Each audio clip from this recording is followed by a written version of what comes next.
வீடு இத ஆள்தான் அடிமை. ஆள் என்ற சொல்லுக்கு அடிமையினர். ஆள்தான் கொண்டு அண்டவா பாடுதுங்கான சைவத்திலேயோ வைணவத்திலேயோ அடிமை பண்புதான் மெயின். அதைத்தான் ஆள் என்று சொன்னார். ஆஞ்சநேயர் ராமருக்கு முன்னால் எப்படி நிற்கிறார்? அப்படி நிற்கிறது தான் என்ன பண்பு? அடிமை பண்பு. ஓயாதே உள்குவார் உள்ளிருக்கும் உள்ளானை. உள்குதல்னா நினைத்தல். உள்ளத்தால் உள்ளலும் தீரை. உள்குதல்னா நினைத்தல். ஓயாதே உள்குவார். இறைவனை எப்ப நினைக்கணும்? எப்போது நினைக்கணும்? இமைப்பொழுதும் என்னஞ்சொல்லி இங்காதான் தாழ்வாள். துஞ்சல் இல்லாத பொழுதும், தும்மல் இருமல் தொடர்ந்த போதிலும், வெம்மை நரகம் விளைந்த போதிலும். அதான் சைவ கோட்பாடு. ஓயாதே உள்குவார் உள்ளிருக்கும் உள்ளானை. அவங்களுக்குள்ள இறைவன் இருப்பாராம். சேயானை அப்படி நீங்க இல்லைன்னா இறைவன் ரொம்ப தூரத்துக்கு போயிடுவார்.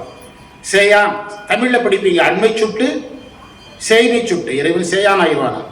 சேவகனை. சேவகன்னா நமக்கு காவல் இருப்பவனை. இறைவனுக்கு என்ன பேரு? சேவகன். நமக்கு காவல் இருக்கக்கூடியவன், நமக்கு சேவகனாக இருப்பவன். தென்னன் பெருந்துரையான்.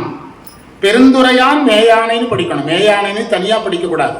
பெருந்துறையில் எழுந்தருளியவன் அர்த்தம். வேதியன். வேதியன் என்பது குருவை குறிக்கிற ஒரு குறியீட்டு சொல் சைவத்துல.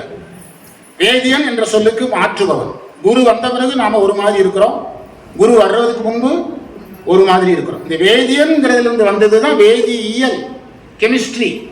அந்த வேதியன்கிற பேசிக் வார்த்தை எங்கே இருக்குது? மாணிக்க வாசகே இருக்குது. வேதியனை மாதிருக்கும் பாதியனை. அருள் செய்வதற்கு யாரோட வர்றாரு? வர்றாரு.